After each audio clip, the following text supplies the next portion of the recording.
Good afternoon, brethren. Beautiful Sabbath, isn't it? We have been blessed with an awesome summer this year. We finally got some hot weather, but hopefully it's going to last for a week or two, and we're back into some nice, cool stuff. We're told in Scripture that when you go to the feast, you can take whatever you get and you can turn it into money, and you can go there and you can buy whatever your heart desires. Of course, but that's not exactly what the sermon is about, but I just wanted to bring that up. So you might think about that through what I give you today. I'm tempted to buy that car, clothes, electronics, whatever it might be. I know I can't afford another vehicle. I already have 3 cars for my 2-car garage. And I don't drive them that much anyway, nor can I afford the insurance or the upkeep for them. Does this sound familiar to any of us? We've went through those periods of our life probably. Where am I going to put more clothes? I've already taken over my husband's closet for all the clothes and the shoes that I don't wear anymore anyway. But that 70-inch screen, big screen TV, it's just absolutely awesome. And I can just picture it on my wall where the fireplace should be. It's only 60 inches wide, but I can deal with that when I get it home. I'm really tempted to, because you know what? If I don't, I'm never going to find this particular item, car, clothes, whatever it might be, on sale this price again. Advertising deception. Temptation starts with deception. That's the title of the message today. Temptation starts with deception. Advertising deception, because next week it will cost less somewhere else, or the sale has been extended. It's this Saturday only, but next week it'll be this Saturday only, so it's a continuing thing. Well, I'm tempted to do whatever this is, whatever the infraction or the action is. Anyway, I know I shouldn't. I know I shouldn't have that extra helping of pecan pie, 2 scoops of ice cream, or that 4th martini, or a glass of wine. I know I should have stopped at only 1 because of health reasons. But you know what? I may get hit by a truck on the way home, or have a heart attack, probably from all the overeating and drinking I've been doing. I just have the feeling that if I don't do it, I may not have the opportunity to do it again. But I'm tempted to anyway. Most of our temptation starts with deception, just as Eve was tempted by deception by Satan in the Garden of Eden. You don't need to turn there, but this is what he said in Genesis 2, verse 1, towards the end of verse 1. Has God indeed said, "You shall not eat of every tree of the garden"? Satan first deceiving by introducing doubt to Eve. Maybe that isn't really what God said. That's my words. Verse 4, then the serpent said to the woman, "You shall not surely die." The lie. I just heard this juicy rumor about my boss. Want to hear it?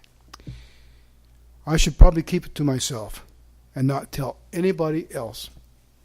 But I'm tempted to say something. I know it's none of my business. But if I don't say what's on my mind now, I'll feel so bad and so guilty. I just don't know what I'm going to do. Well, I'm going to tell you a story about me. About the car that I lusted for.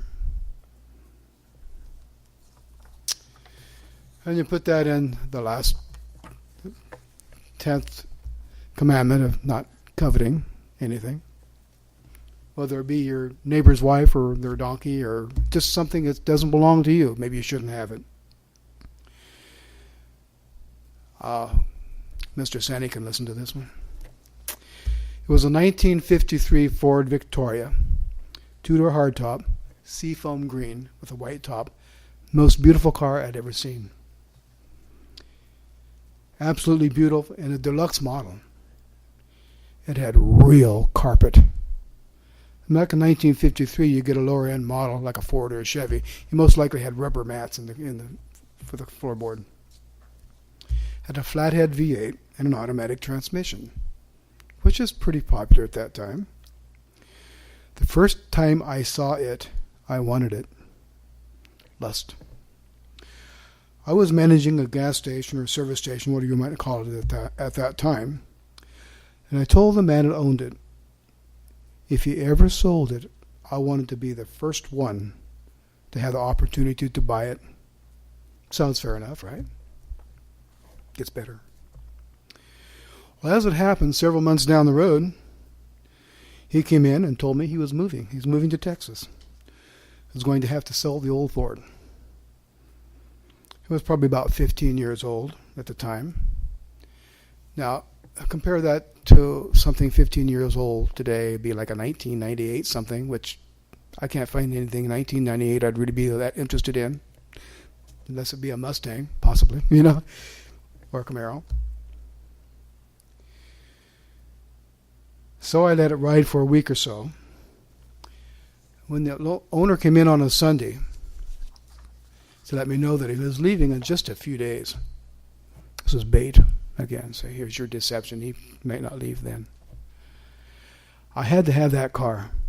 So I told him if he would wait until the next day, I would bring him the money. Problem was, I didn't have any money of my own until the next payday, which wasn't until Wednesday. Now, that's 2 days. In 2 days, I might lose out on everything I wanted. So when I got home that evening, I hit up my cousin, Bob Mack. If Mr. Martins was here, he would know who I was talking about, who was my roomie at the time. We were cousins. And I asked him if I could borrow the money. Don't remember the amount. It was like $125, $175, something like that, which was a lot of money to me at the time. If I could borrow that until I got paid. He said, sure. I did. And I bought the car the very next day. I was happy. So this should be the end of the story, right? And we lived happily ever after. Not quite so. So I drove the car for about a week. And I believe it was about a week, and I was totally ecstatic. Then I decided it needed a tune-up. It's like 20-some years old. It needed a tune-up. That's what you do when you're 20 years old, So I asked my cousin, I said, if you would go down around the corner and pick up a tune-up kit, and when I get off work, we'll put it in. Easy to do on that model car. So I got home and started changing the thing to find out they'd given him the wrong kit. Not a problem. That's okay. So it was already too late to go and exchange it at that late hour. So I was going to get off early the next day. I come home, go down and exchange it and change it. So we left it parked on the curb, as usual. We usually left it parked on the curb because we didn't have an off-street parking where we were staying. Well, come the very next day when I got home, I was cleaning up, getting something to drink. I heard this awful crunch. Well, right outside our apartment. So when I looked out the front door, I saw a car speeding down the road with smoke and steam just spewing all over the place. No problem. Thought somebody must have got hit or something. And I noticed a car in the yard, in the grass. And guess what? It was my lusted after 1953 Ford. The damage was so bad, I ended up selling it for junk. Should have been the person that caused the damage was never found. Had a The taxi cab driver seen it all happen, and he chased him for about 3 blocks and lost him. End of story? Not quite. A month later, I went to work in a body shop. Salt into the wound. And you've heard the saying, be careful what you ask for, you might get it. And sometimes when you get what you ask for, sometimes you have to pay the penalties, you know. So how was I tempted? I had to have the car. It was worth it. It really was. And I deserved it, right? Because I worked hard and I needed something to show for all my efforts. It was I, me, all about me. Jeremiah 17, 9-10, excuse me, tells us the heart is deceitful above all things and desperately wicked. Who can know it? Sometimes we don't even know our heart. You know, it's that deceptive. I, the Lord, search the heart or the mind, test the mind, even to give every man according to his ways. That was my way. You know, I wasn't going to church then, or was even thinking of it. But I just don't have to do this, but I'm tempted to anyway. Because remember, it's all about me. I deserve it. I want to read something here I got off of a restaurant table, under a drink, by the way. It says, here's to you. We see you're taking a load off and enjoying a nice cold beverage. Hey, you earned it. Probably just like you do every day. So drink up, friend. The workday will be back soon, and hopefully so will you. Just a little tidbit there. But deception starts in the mind. First, we're told a lie, the deceptive advertising. Then we, just like Eve, we begin through the logic of doubt and end up justifying whatever the actions we take. How many times have you had someone tell you, of course, tell you that you're worth it? And of course, the majority of the time it's just in jest. You know, we have a lot of fun doing those kind of things. But we should stop and sit back, look at things realistically. Then maybe, just maybe, we would come to a better conclusion. I really would have been better off not buying the new clothes right now, since it's getting close to school starting, and maybe I could get something special for the kids to wear, or for something to enjoy together at home, or for the whole family, and I really don't need to have more clothes. I don't have room for any more anyway. And guess what? That TV, it's just so awesome, but it's just too big. In fact, it is so big, even if I could manage to modify the wall where the fireplace should go, I would have to knock out the wall between the living room and the garage. And there's not enough room in the garage now to put all the stuff that I don't use anyway. Just get over it. Go clean the garage and make some room for the things that really matter. The car that's been sitting in the weather for the past 2 years. What a concept. And by the way, the story about the 1953 Ford is true. I should have told Hart, not now. Maybe a few weeks down the road, after you've saved your own money. If the owner was delayed moving, you might get it for an even better price. Or better yet, find something you'd like even better. But I didn't.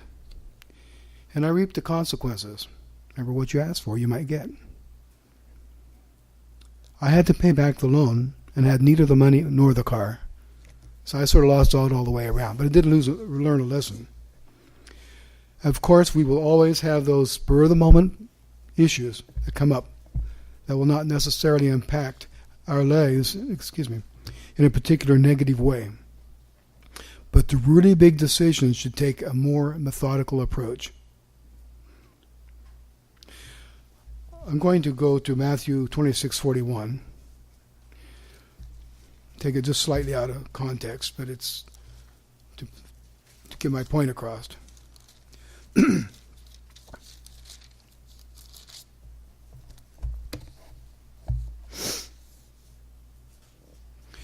But some Matthew 26:41, somewhat out of context, to let us understand that before you rush into any rash decision, this is what we should do.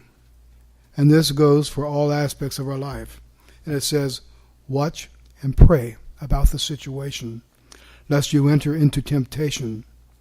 The spirit indeed is willing, but the flesh is weak. We are physical bodies, physical people.